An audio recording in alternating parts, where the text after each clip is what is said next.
I'm Al McFarlane. Welcome to the conversation with Al McFarlane. I'm glad to be here and glad to have you along as well. Today's program, I promise, will be an exceptionally powerful program.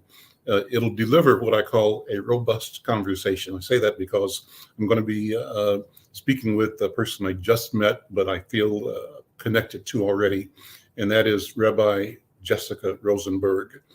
Rabbi Jessica Rosenberg serves on the Jewish Voice for Peace Rabbinic Council. She's the co-author with Rabbi Ariana Katz of For Times Such as These, A Radical's Guide to the Jewish Year, which is due to publish next year, and author of An Introduction to Trauma, Healing, and Resilience for Rabbis, Jewish Educators, and Organizers.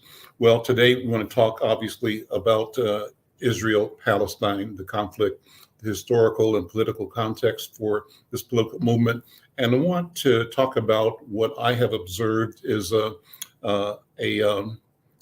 in watching Rabbi Rosenberg on TV, on news, what I think is courageousness embodied and personified in her words, her thoughts, and her willingness to go to wherever the Spirit leads her to go and to say what the Spirit leads her to say.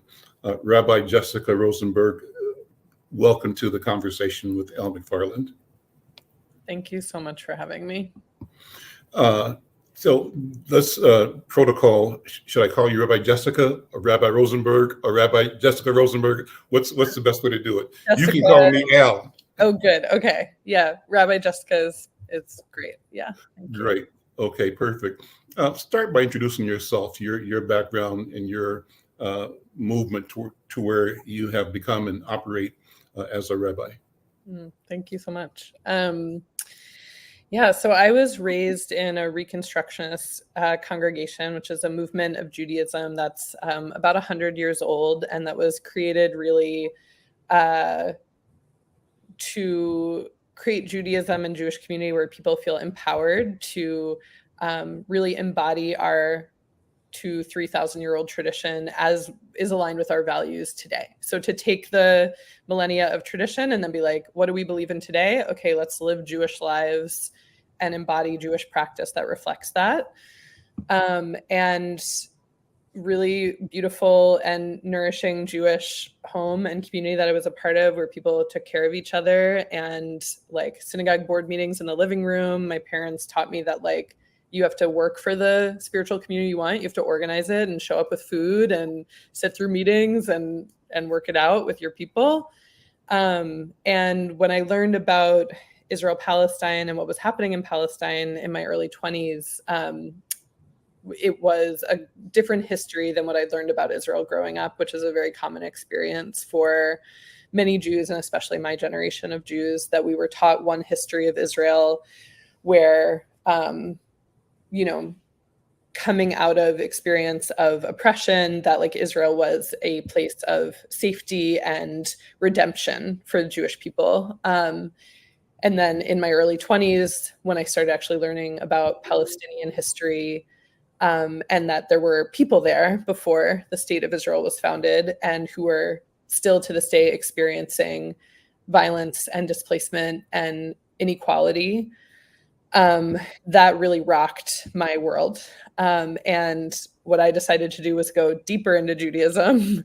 And that's really my path to becoming a rabbi, was that I wanted to learn, like, how did we get here? How did my tradition that I love become now used in this really violent nation state in this country, in the country of Israel? Also, I wanted sustenance for like, I was really wrecked emotionally. And the thing that like helped me through was Jewish prayer and song and Shabbat and food. And so that's like really anyway, that's the short, long story of a little bit about how I got here. And I've been here in Minnesota. Where'd you grow up? I grew up outside of Philadelphia. I grew up in the suburbs of Philly, and then moved to Minneapolis just like kind of on a whim, but fell in love with it here and now I'm rooted here. Yeah. And how and when did you become a rabbi?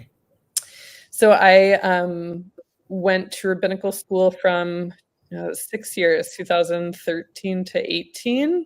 And yeah, it was a real intense and challenging and beautiful 6 years of learning. And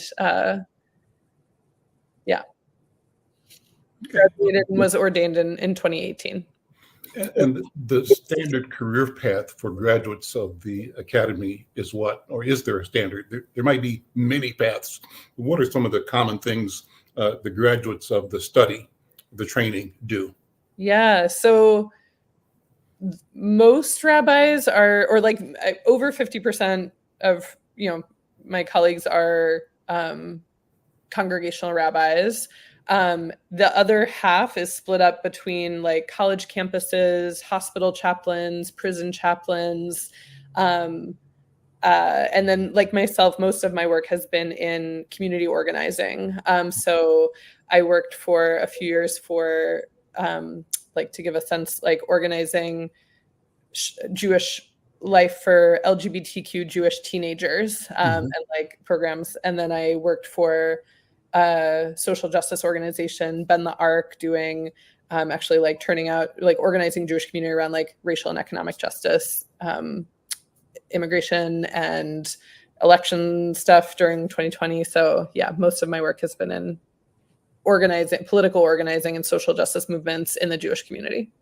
So take a minute, Rabbi and Rabbi Jessica, and tell us what you described a little bit of. You said you were raised with a traditional view, one narrative about the people and the vision and the hope that Israel would mean and bring to a people. But then you also got into a place where you looked more broadly and saw different analyses of the same occurrence or the same time and space and set of interactions. Explain that some more, if you would. I mean, go into that. Yeah, thank you.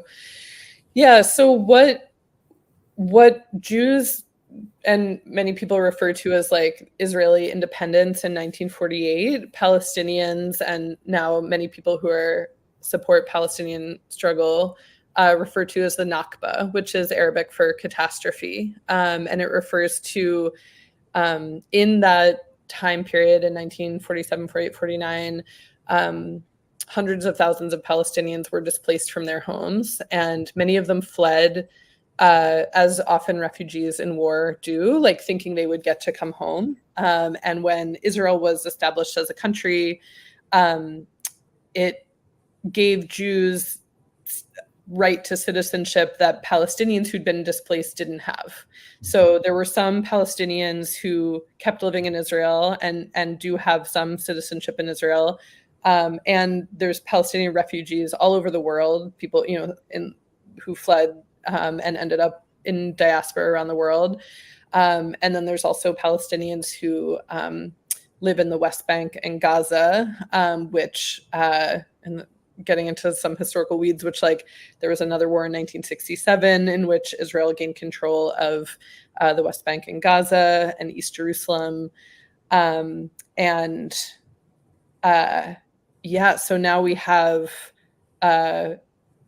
basically like Israel functionally controls the West Bank, Gaza, and what Israel proper, or what people will call 1948, those state bounds. And there are different laws for different people, like different rights of citizenship and representation for Palestinians compared to Israeli Jews.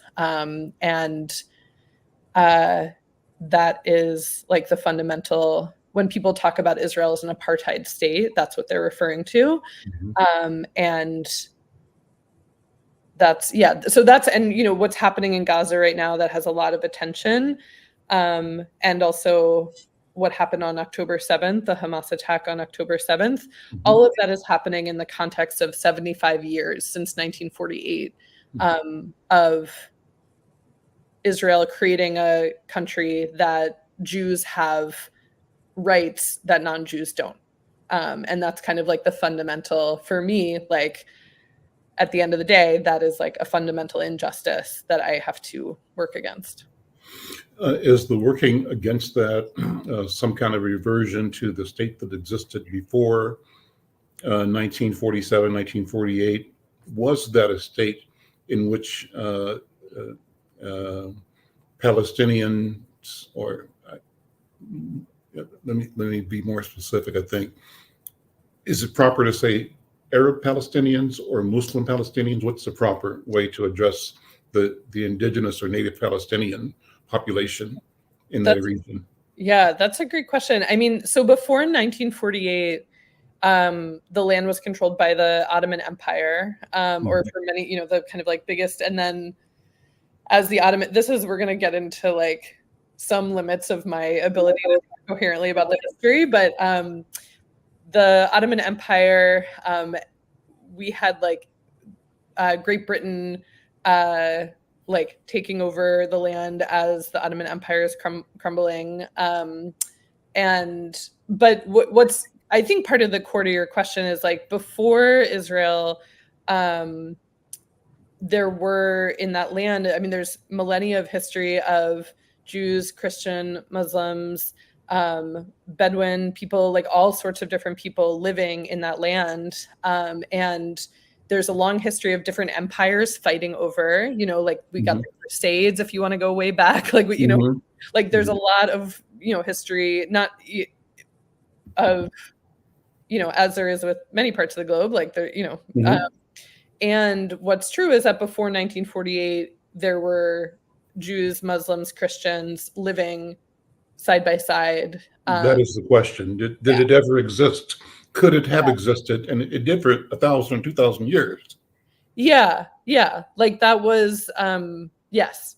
And people will still, you can read stories of folks, and I have Jewish friends whose families are, 10 generations in Jerusalem who lived there before the state, and who lived next door to Christian and Muslim Palestinians, and were neighbor, lived well alongside of each other. And part of what is complicated in talking about this is like, or it doesn't have to be complicated, I don't think, but like there is Jewish connection to that land. Like if you read the Bible, if you read Torah, like you will read about Jerusalem. And it's only with the creation of Israel as a Jewish supremacist state that's different than Jewish connection to the land, is what I want to say. Is like I face Jerusalem to pray, we face East to pray 3 times a day.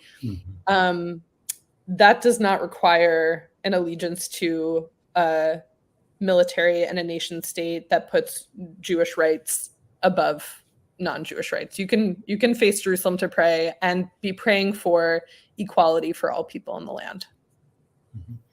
So the question that I think everybody wrestles with is there the possibility going forward of a single state that may have pre-existed, or a 2-state solution that satisfies every resident of the area and gives each resident a sense of security, peace, belonging, a sense of equity, in a way that also respects every other human being who ought to be having the same accorded to herself, himself, themselves. What do you think? So one of the things, my main organizing with Jewish Voice for Peace, which is a national movement of Jews who are fighting for justice for Palestinians. And what we tend to say is, like, as American Jews, it is not up to us to decide what's going to happen over there. Like, that is for Israelis and Palestinians to work out. We are kind of focus our work on the 3 demands of the boycott, divestment, and sanctions movement, or BDS, which is something I would love to, I think people have like heard a little bit about this, but don't necessarily know like what it is. And so the BDS movement, and I will answer your question, I'm going to just come around. Yeah, go ahead. So the BDS movement is organized by civil society organizations in Palestine and Palestinian organizations in diaspora. It's a call to boycott, fight for divestment from, and sanctions against Israel until 3 goals are achieved. So it's equal rights for Palestinians in the land, an end to the occupation, which is the infrastructure of control in the West Bank and Gaza, and right of return for Palestinian refugees. So everyone who was displaced and their descendants in 1948 and 1967, displacement's happening right now, for those people to get to return. And what we say is like any number of states or any system, kind of like any system of government that you can create where people will have equal rights, end to the occupation, like freedom of movement and all of what that entails, and refugees' right of return. We're not trying to answer like how many states that's going to be. I think that like some people's idea of the 2-state solution still has inequality. Like I don't, I can't get behind like part of being a Jew in diaspora is that I could move to Israel tomorrow and get citizenship. That's like the special thing about a Jewish state. Palestinians and the descendants, and I'm not, you'd have to go back 1,000, 2,000 years to like find my family's connection. Maybe I would want to move back. Like that's, there's a lot of Jewish history and tradition there. It's a special place. But the fact that I could move back and get citizenship, whereas like living refugees from 1948 cannot, we don't accept that. Like I don't, part of what I'm saying is like, I don't want citizenship in a state where the people displaced in this lifetime can't get citizenship or can't move back. So yeah, and I think what I'm hearing you say is there's no magic in the phrase 2-state solution, and what may be under the radar is a multi-state or some other configuration, and that the approach ought to be one that has the potential to assess and allow to emerge several systems as long as they meet these 3 conditions, right? Is that the direction that you're speaking from or to? Yeah. And I also want to say, like, I deeply care about Jewish safety there and here. Like, I want, part of what is painful about the idea that Israel will keep Jews safe. One, that's clearly not true, what we've seen in this time. And it's like, I want to be safe here. Like, I live here. I don't, I don't want to move there to like have safety. I don't speak the language very well. Like I don't, I'm like, that's not my home.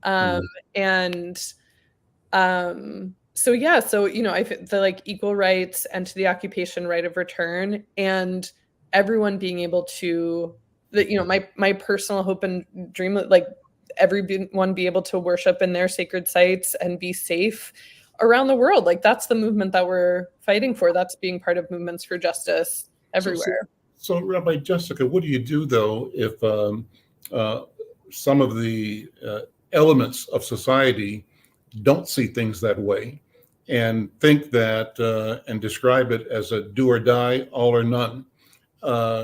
And I think that you said you want to see Jews safe. I think you want to see everybody else safe as well. What if somebody who's not Jewish thinks the best thing is to eliminate Jews? What if a person who's not a Palestinian thinks the best way to get security for Jews is to eliminate Hamas? And Hamas becomes a metaphor not just for individual warriors or soldiers, but for the entire group of people.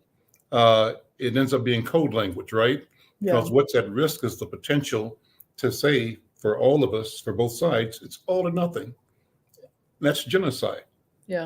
And how do we protect Jewish people from any language, movement, any thought, any possibility of genocide against Jewish people?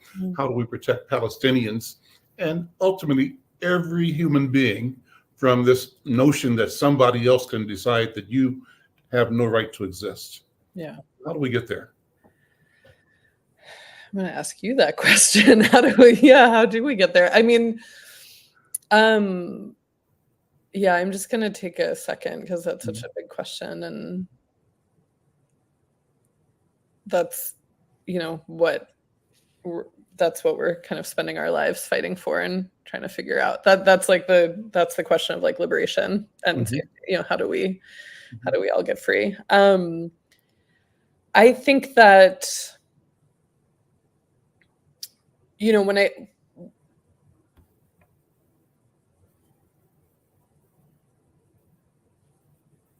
I want to live in a world where all people are valued and where we take care of our neighbors and protect the earth and value life. And I think that like every community and tradition and culture and people have elements of like, we're going to protect our own and we're going to like wall ourselves off and protect our own and see others as hostile and kind of like push away and protect and defend. And I think every tradition, spiritual practice, culture has elements of like seeing the humanity and the holiness of every person and of other cultures and traditions. And I think this is part of why I feel blessed to be both organizer and part of political movements and also a rabbi who gets to connect with people around heart and soul, is to like awaken that humanity, that like, I think, and I don't mean this in, I think when you talk about kind of like how to, this like big scale, I think, I'm getting very like personal, which is kind of like, we need to build one at a time, organization by like block by block, city by city, like learn about each other's histories. And every community has experienced unbearable oppression and trauma.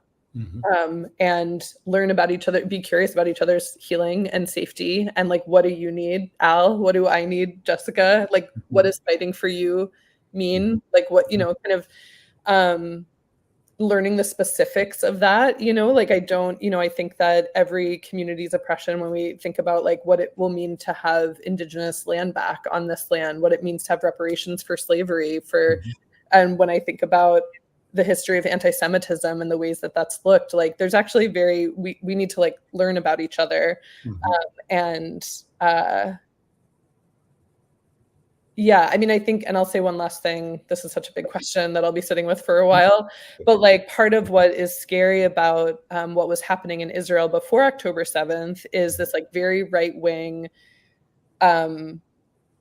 government that like Netanyahu, the prime minister of Israel, best friends with Trump, best friends with Modi in India, like these are like fascist leaning, like, I mean, we're just straight up fascist, like people who like corrupt politicians who want control and are propped up by extremist elements who are like us versus them, and like, so I don't think they represent most people on the planet. And I think we are part of what we in conversations like this is like getting to know each other so that we can organize.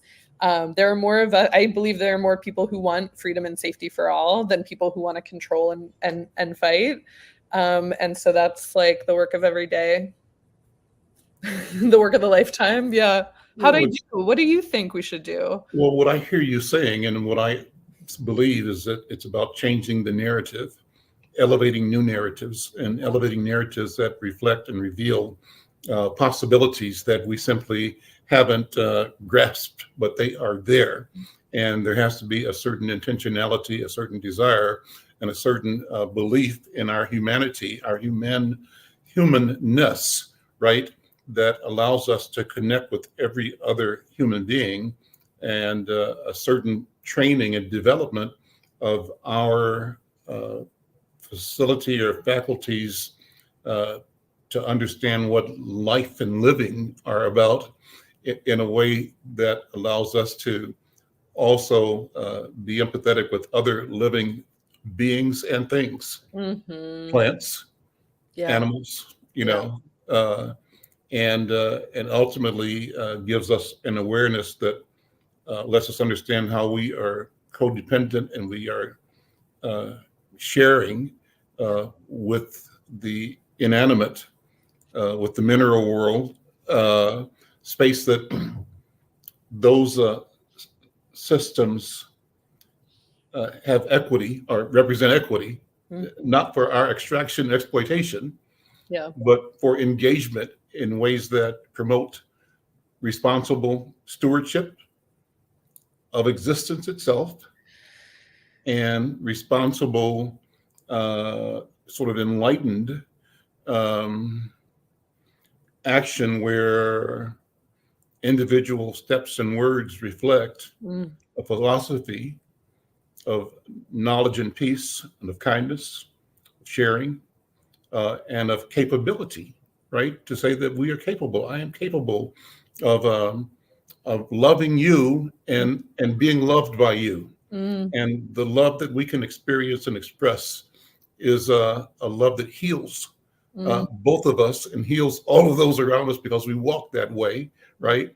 And we talk that way, and we shake hands that way, we embrace that way, we tell stories that keep that in the front of our minds, the front of our bodies, so that we are attempting to elevate, express the healer, the healing from within. Now, I've gone out in the deep water here. You asked me the question, right? but I think that I have, despite the pain and despite the suffering, I'm still optimistic. I'm angry that there's so much suffering. And I'm concerned. I weep at the suffering whenever it occurs, and why, for whatever reason that it did occur. And I have to say that I have to agree that,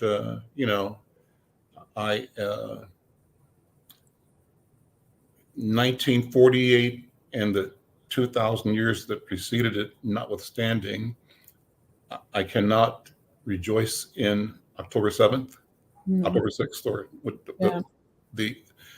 nor can I rejoice in the retaliation. No. And so what can I do? What can I say that encourages all of us who are affected either distantly or closely, to breathe and take the time to figure out ways to work through this with as little pain as possible, without as much death, without as much destruction, retribution, and demonization of the other. So let me ask you, let me shift it to you again. Then what is Zionism, and how does the question of Zionism come to play here? Because that takes us back to a global stage again, correct? Yeah. And at the end of the day, this, even though you said we can't tell the people in Palestine and Israel what to do, they've got to work it out. But we have to work it out as well, because it's not just them. That's sort of the theater, that's the stage. But we're the audience, and the audience is really a part of this play as well. Yeah, well, and thank you for bringing it back. Yeah, I am. So yeah, when I was saying, okay, I'm gonna, so much in what you're saying in your questions, I'm gonna dive back in with you. What I was saying about kind of, it's not up to us in the US to decide one state or two or 18 over there. What is really our role? The US government is the biggest enabler of Israel and Israel's policies and the occupation and the current siege on Gaza. So $3 billion of US tax dollars a year have been going to Israel. It's more in the last month. That is money that is we are paying taxes, and it goes to war in Israel. And it goes to kill Palestinians. And That is money that should be going to our schools, our hospitals and healthcare system, relieving student debt, housing, roads, like just like everything that we don't have enough money for here, like is right there being used. And so that in that way, like that's one of the main like on-ramps for people to get engaged. In addition to like, obviously our hearts hurt when we see suffering all around the world. And sometimes there's this question of like, why are we singling out Israel? Israel gets like the most money in US military funding. And it's our tax dollars. So not only are we like the audience, we're like producers in some ways, right? Like I don't know what the theater metaphor is. And or we paid for tickets and it's rough. So that is, and just to say, most of the money that goes to Israel in military funding, it's required to be used for US weapons manufacturers. And so people are getting rich off this war, as is true with every war. People are getting rich off of it, which is so enraging. And there was really beautiful action, or like part of the movement that's happening right now is about, divest from militarism completely. Like the US war machine, that is money that should be, again, like our schools, our children, our housing, our healthcare. That's what that money should be going for, not to kill poor people and Black and brown people in other places, which is like tale of the oldest time. That's like that's what the Vietnam War movie, that's what Reverend Dr. Martin Luther King was saying in the 60s. That's like the fight we've been fighting for a long time. So it is very it's very connected to here. I can pause there. I think your other question was about Zionism. Should I get into that? Yeah, what point is that? What is define that, and how does it fit into this whole conversation? Yeah. So Zionism. So I'll just back up and say, what I said about kind of like, if you read in the Hebrew Bible, you'll read about Jerusalem, you'll read about Sion, like the Hebrew word for Zion. That spiritual connection to the land is millennia old as Judaism. Zionism, you can hear in the word, it sounds like with the IS, that's like an English word, Zionism, is a 19th century, so like late 1800s European political movement that responded to European anti-Semitism by saying the only Jewish safety would come from a Jewish majority or Jewish supremacist, Jewish only nation state. Anti-Semitism in Europe was very real, is very real, and there were different answers to like, okay, how are we going to fight for Jewish safety? And this was just one answer, that like the way to get Jewish safety is to create a state. And there were different places. There was like a brainstorm in the 1890s. There was a movement, there was like some settlements in like upstate New York to create a Jewish colony there. There was the Uganda plan. There was like an idea of sending a bunch of Jews to Uganda. Eventually the movement, the folks organizing this were like historic Palestine, for a bunch of reasons. The literature supports the idea of historic Palestine, doesn't it? Like more than anywhere else. It is, it was a compelling place because of the Jewish history and spiritual connection. And one thing to say about that is that Christian Zionists are as old as Jewish Zionists. So there's this phrase, a land without a people for a people without a land. That was kind of an idea of Zionism that erases Palestinians. That was actually like a European Christian, like a British, I don't remember what denomination, but like that was a Christian concept, like who first said that, a land without a people for a people without a land. So from the beginning, that was part of why that place, yes, there was Jewish connection to that place, but there were Christian Zionists who from the beginning were like, this is good for the rapture. This is like part of what will bring the second coming of Jesus, is for all the Jews to move to the Holy Land.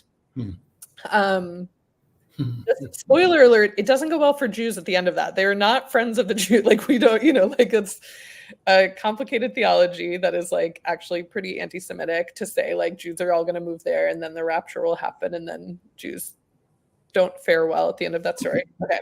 But that's part of Zionism. It's that it's a political ideology that in the beginning was not very popular among Jews. They were like, why would we, around among European Jews, like, why would we move there? We have our lives here.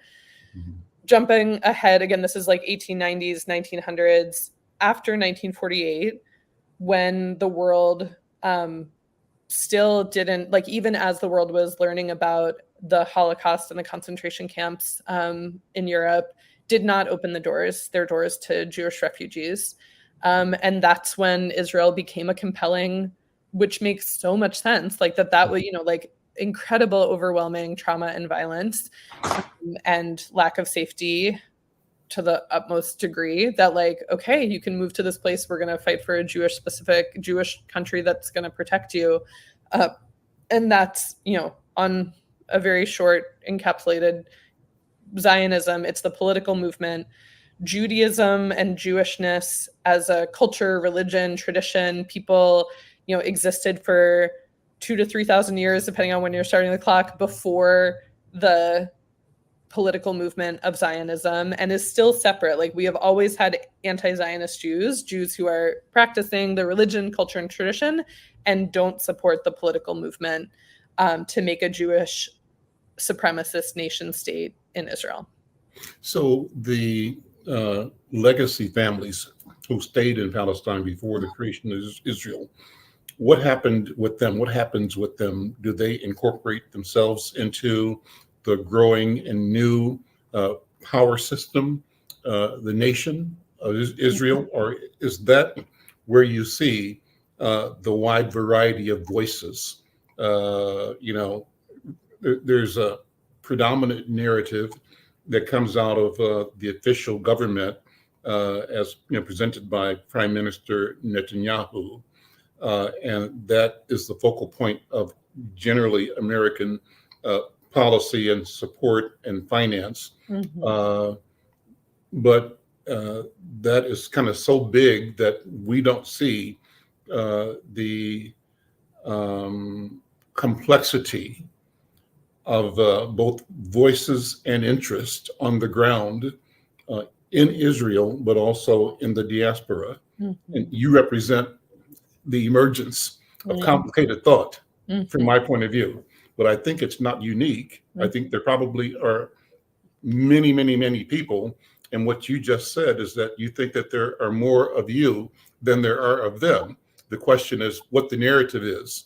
People that want peace and that want healing, as opposed to people who think that peace and healing can only come at the cost of suppressing or creating walls around us and keeping them out, keeping them down.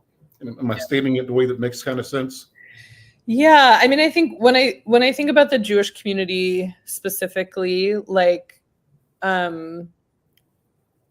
after World War II and the Holocaust, the collective response was like, we really can't trust the world now. Like, look what happened. Jews in Germany were like allegedly assimilated, kind of like had actually, compared to other places in Europe, were like very assimilated actually, and like seemingly accepted. And then look what happened. And this is how, so now like Israel, this is where, and look what happened. So now this is where we're going to be safe. I think actually what you're saying about a new story, that is like one of the primary, I feel like my work as a rabbi is about telling different stories where we don't look at Jewish safety in a bubble separated from other people and from other people's oppression. And we don't wall ourselves off, but we actually like work towards safety and interdependence with other peoples and other histories, and know that to like end anti-Semitism, we must end racism, we must end Islamophobia, like that these things are interconnected. And as far as I do think most people want peace and safety for their family and have not been shown a vision of how their peace and safety is interdependent and connected to everyone else's peace and safety. And that's what we got to, that's the work. Yeah, that's what we got to do. Let me take a break and we'll come back and continue the conversation. I'm Al McFarlane. You're listening to The Conversation with Al McFarlane. My guest is Rabbi Jessica Rosenberg, and what a great conversation. Jessica Rosenberg serves on the Jewish Voice for Peace Rabbinic Council. She's the co-author with Rabbi Ariana Katz of For Times Such as These. We've got a picture of that, A Radical's Guide to the Jewish Year, which is due to publish next year. She's author of An Introduction to Trauma, Healing, and Resilience for Rabbis, Jewish Educators, and Organizers. We'll be back in a second to continue this conversation.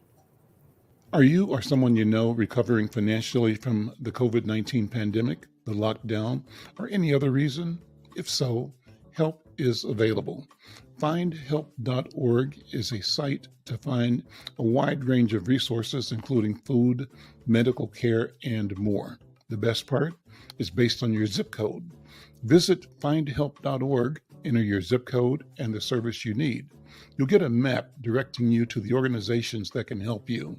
Help is waiting at findhelp.org. If you need help starting anew, findhelp.org is the site for you. I'm Al McFarlane. I'm talking with Rabbi Jessica Rosenberg. Again, she serves on the Jewish Voice for Peace Rabbinic Council. She's a co-author with Rabbi Ariana Katz of For Times Such as These, A Radical's Guide to the Jewish Year.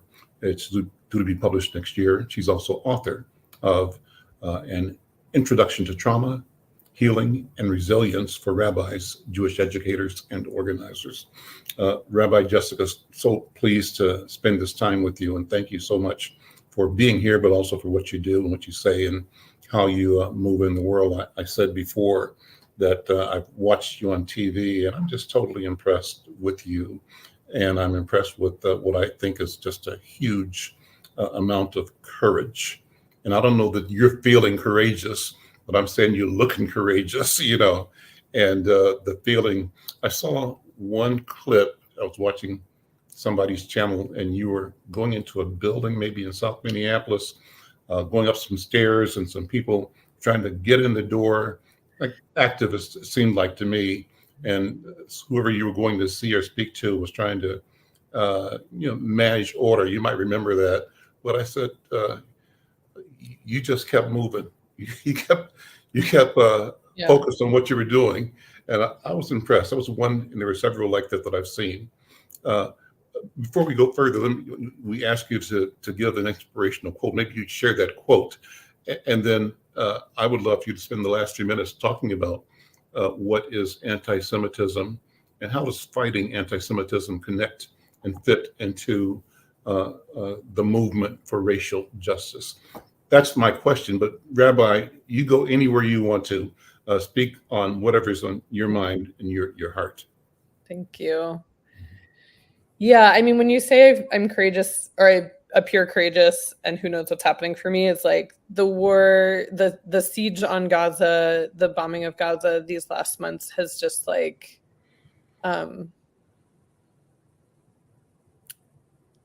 it's really, really painful to watch. I know everyone is feeling this and feeling like powerless and like, how do I throw my body at and try to stop this?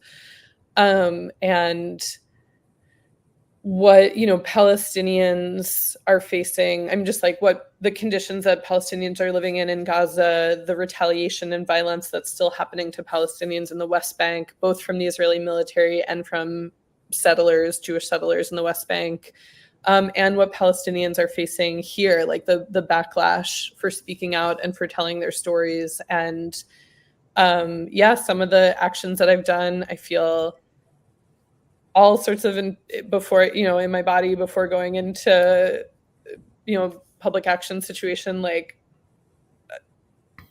it's an intense feeling. I was not, I'm like a good daughter who's doesn't like to yell at people or like push my way into things. And also like watching what's happening, it's like, I have to do what I can. And how do your mom and dad feel about you? What are they telling you? My mom has been really supportive and is really proud of me. And we've had 12 years. When I first started doing organizing for Palestine, neither of my parents were very happy about it. My dad passed away in 2019. He was proud of me even when he did not agree with me. He was proud. He expressed that he was like proud that I was standing up for what I believed in, even though he really, really didn't like what I was doing. But it was a gift that he could articulate that. And my mom over the years has moved politically about this, and she supports a ceasefire, which is, just to like come back around, like what we're currently fighting for is the US to support a ceasefire, which means all violence. I should have opened with this an hour ago, but like Israel stopping bombing, an end to violence, return of hostages, and freeing of prisoners. That as like the baseline condition for any sort of repair and justice and safety to happen. And my mom supports that with me. We still have conversations about, like what do we want it to look like over there? And like, what is, like how, what is safety, kind of like what's possible in the future. And like right now she really is with me in fighting for a ceasefire. And I like to believe that my dad is cheering for me and hope, that like he can believe in safety and justice. And And so focus then on the question of anti-Semitism and the justice movement broadly. Yeah. So one of the things, to your point about kind of like how do we tell new stories, Jews need a different story and understanding around anti-Semitism, like very much. There's an idea that we get taught that anti-Semitism is like a unique oppression, kind of like separate from every other form, that it's like the world's oldest oppression is a thing people say, or like, kind of like in every society there exists anti-Semitism. And there's this idea, sometimes people talk of it as cyclical, like it, kind of comes and goes in cycles, which has this way of making it seem inevitable, which I reject. I don't believe that any form of hatred or oppression, we just shouldn't accept it as inevitable or like coming back around. Like we have to fight for it to end. That's what you were talking about like hope, like I have to get out of bed every morning believing that there can be a world without anti-Semitism, without racism, without homophobia, like, so, and it's, it's made by humans, like it's not the natural world, like the sun didn't, grow anti-Semitism or racism out of the ground, like that's a thing's human created, so we can choose to do something different. So, anti-Semitism, when we, like hatred and oppression of Jews, stereotyping of Jews, violence against Jews, one thing to be clear about is that like, Jews are a multiracial, multicultural, multi-ethnic people. There are Jews on every continent. There are Jews of every race and language. And a lot of the narrative around anti-Semitism really focuses on the Holocaust and European Jews and erases Jews from all over the rest of the world. So what we need, to like be clear about calling out hatred and oppression of Jews while not erasing Black and brown Jews, indigenous Jews, Sephardi Jews, which is Jews from the Iberian Peninsula of Spain and Portugal, Mizrahi Jews, which are Middle Eastern or South, Iraqi, Iranian, Moroccan Jews are very old, like the oldest Jewish communities are from Palestine, Iraq, Iran, or like the lands that are currently that, and okay, you ask these big questions. So we need to tell a story of fighting anti-Semitism that includes everyone, and be specific to say, there is one story of anti-Semitism that says Jews control the economy, control the media. That is one strand of anti-Semitic rhetoric that white Christian men, in particular, in power, have used to divert attention from their own power and weaponize or kind of, like separate working people from each other and divide our movements.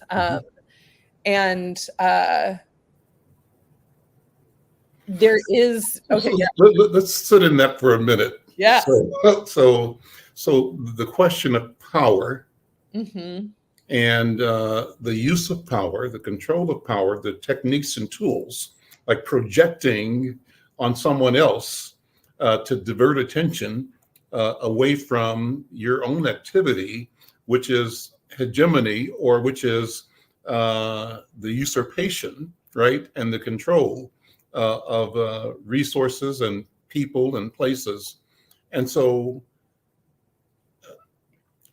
is the path to peace some kind of illumination or retraining or undoing of a process that has produced this scarcity model? If you get it, it means I can't have it, or what I have, I will lose if you get what I have. And so I've got to keep you under my thumb at the margin.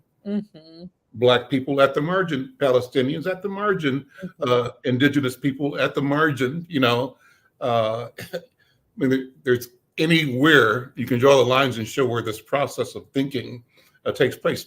How do we get past that? I'll throw one more thing out at you that I think you'll appreciate having a chance to respond to, the question of patriarchy itself. And I think that's on the table right now as we look at how we move forward, and patriarchal thought reflecting an attitude about the order of existence that may not be ultimately beneficial for existence. Yeah, I mean, I think this is like where you ended with that is like any system that has like power over, where like somebody gets to dominate somebody else. That's like the core of patriarchy, the core of racism, the core of settler colonialism and land theft. The core of the climate crisis is like human supremacy over the earth that feeds us and sustains us. So I think there are a lot of different tools that the very few with the most and power use to maintain their power and divide and conquer the majority of us. And anti-Semitism is one of them. Misogyny is one of them. Racism is one of them. That that's like, So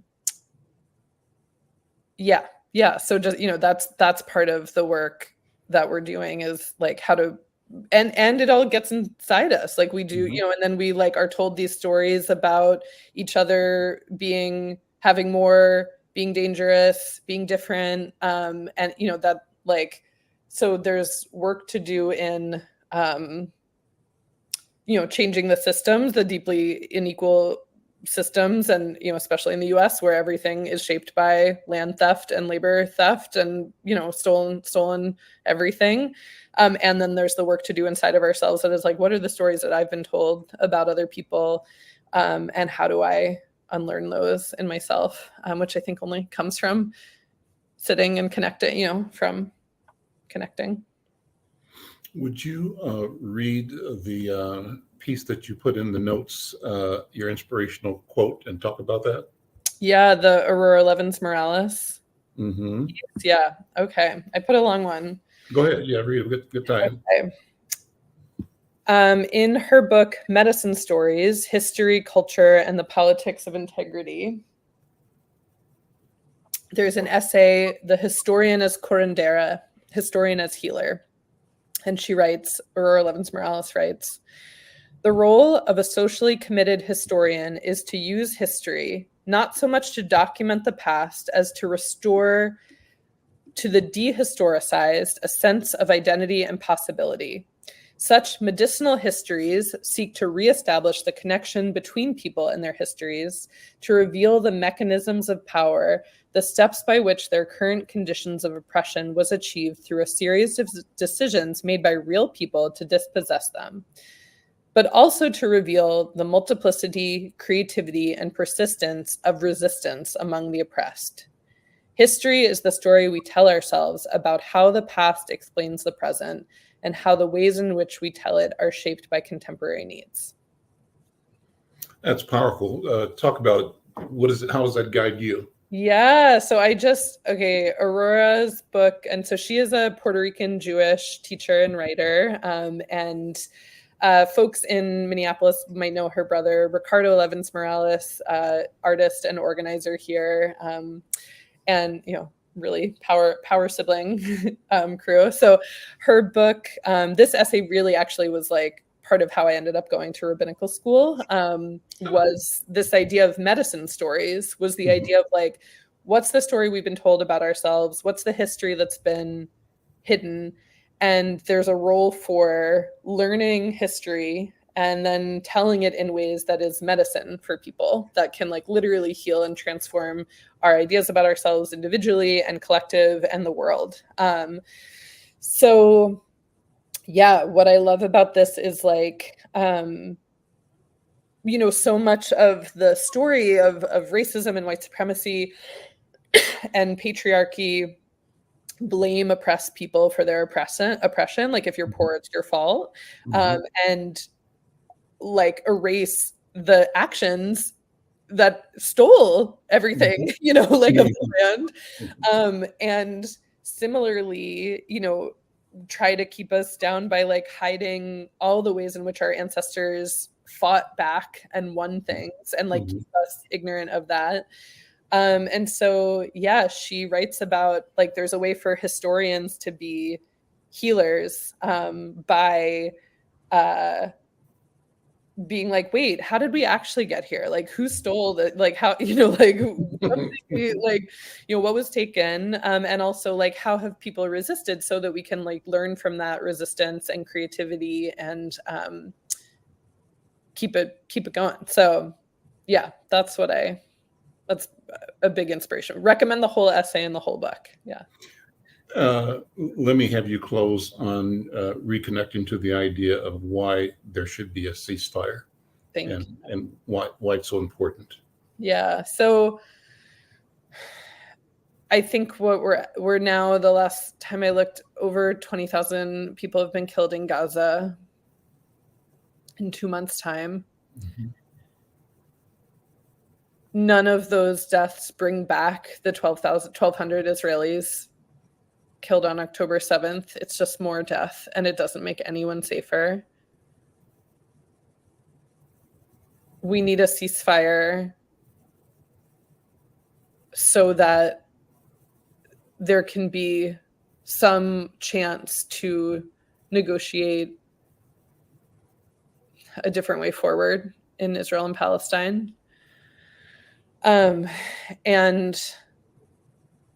it's really like, it looks impossible to stop, and it is up to us. It is fully up to us. It is up to a mass movement of people in the US to change the US government's policy towards this. We saw a UN vote for ceasefire where only the US voted no, blocked to vote for a ceasefire. The rest of the world is clear about this, and the US manipulates ideas about Jewish safety to actually just profit from the war machine. And so I want to end with a plug that we're, in Minneapolis, there are folks organizing for a city council resolution in support of a ceasefire. We think most of our city council people will support it. There's putting pressure on our senators and representatives. There's ways to also just like get involved and learn more and like learn where our tax dollars are going and be vocal about what's needed here. That is for all of us. There's like ways for everyone to connect to this. Yeah. Jessica, we're out of time. Rabbi Jessica Rosenberg, thank you so much. Keep up the good work. Will you come back? I want to keep this conversation going. Totally. Yeah. So next time, can I ask you the questions? I want to hear. Sure. That'd be fine. I'd love to. Yeah, that'd be fine. We can do that. It's a conversation. I'll see you next time. Take care. Thank you so much. Bye-bye. Bye.